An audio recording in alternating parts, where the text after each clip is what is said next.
tell us a bit about Israel and the Jewish nation. As I understand, the ACDP is the only party in the Parliament of South Africa that fully and unconditionally and unequivocally stands with and supports the state and the nation of Israel.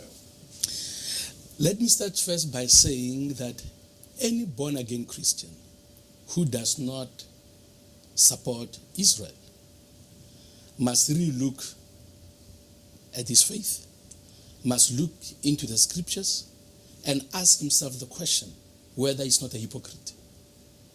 Because the Bible we read was written by the Jewish people. The Jesus we serve and claim we love, came through the Jewish people. Our faith as Christians is based on the Jewish faith, on Judaism. So I cannot understand a Christian who claims to love Jesus and yet does not love the people of Israel. I cannot understand that. And the surprising thing many times is that you would find even Christians who don't support Israel claiming the blessings of Abraham. I think that's hypocrisy. Why do you claim the blessings of Abraham when you don't love the children of Abraham? So having said that, the ACDP believes that Israel has the right to have their own homeland. We support the Jewish state. We have debated a number of times in Parliament the right of Israel to live and to exist within safe and secure borders.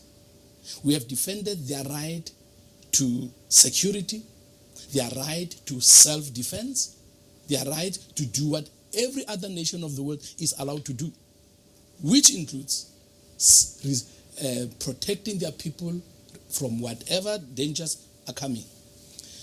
One of the challenges that came to us as a party and that really tested our commitment to supporting the state of Israel was that in 2012, our government, through the Department of Trade and Industry, released a notice, and it is called the General Notice 379 of 2012. In this notice, the Department of Trade and Industry, through its Minister, Dr. Rob Davies, was instructing Israel to label their products as coming out of the occupied Palestinian territories. Now, when I went through this notice, I realized that this notice was flawed for a few reasons. I'll just give three. And to give the first one, I'm going to read a paragraph in this notice that government department published in its documents. It says, the Open Shuhuda Street has alleged that products of her Ahava, such as cosmetics brands, technology, and others, come out of occupied Palestinian territories. I latched on the word allege. My first argument was, you cannot make a law based on an allegation, because they said allege. So I hang on to that.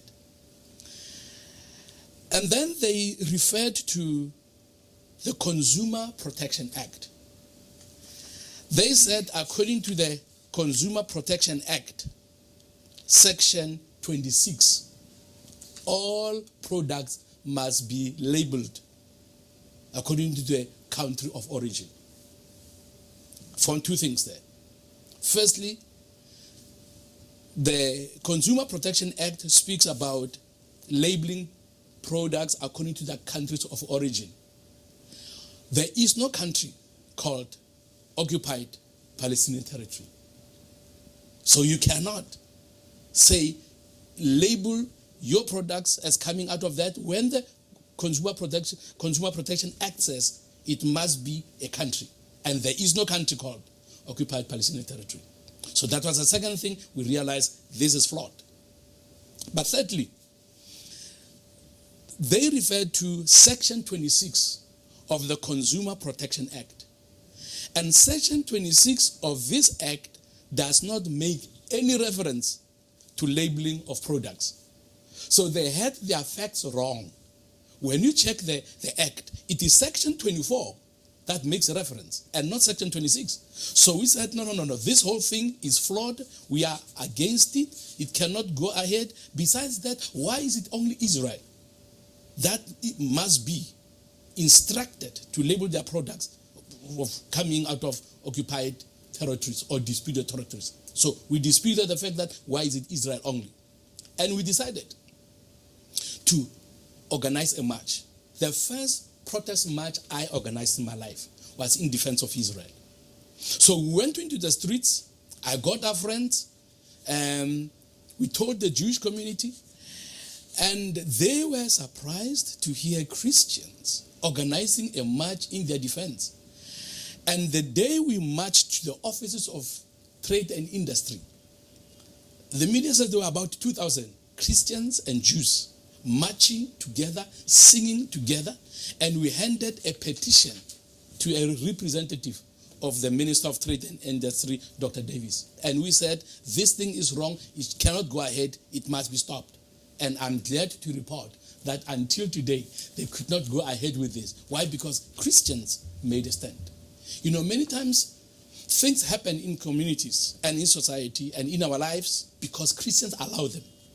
When Christians make a stand in defense of truth and righteousness, the Lord gives us victory. So I want to challenge those that know of important issues that must be contested, but that are fearful.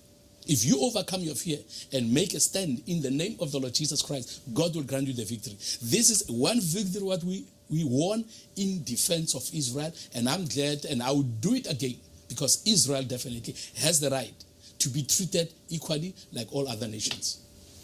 That's quite fantastic. There's